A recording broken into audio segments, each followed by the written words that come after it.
Празни и неосновани се заканите на обвинителството и МВР дека ќе ги гонат кривично оние кои на социјалните мрежи со статус или коментар ги одобруваат или оправдуваат воените злосторства во Украина. Правниците се десидни, се додека нема правосилна правна пресуда од меѓународните институции дека воените дејствија во Украина се геноцид, злосторства против човечноста или воени злосторства, не може граѓаните во Македонија да се гонат кривично за сторено такво дело. Ваквото дело треба и мора да се наоѓа под прогон, затоа што е неоправдиво оправдување и минимизирање на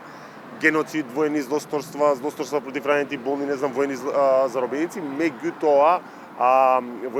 наводните воени злосторства или евентуалните воени злосторства кои што се случени во Украина, дури сега за нив се започна истрага и од тие причини без правосудна судска присуда со која што се утврдува конкретно воено злосторство од конкретна воена единица,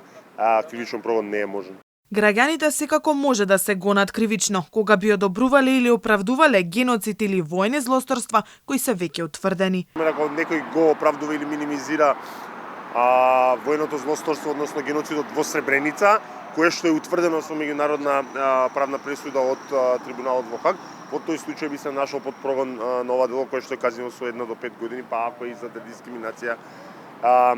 и во неговиот квалификуван облик, односно потешко се казнува. Инаку МВР и обвинителството вчера преку соопштение ги предупредија граѓаните за содржината на статусите и коментарите кои ќе ги пишуваат на социјалните мрежи за инвазијата на Украина, дури и со затворска казна до 5 години. Надлежните ги следеле сите објави, но и повикаа за пријавување од страна на граѓаните, доколку забележат несоодветни изјави.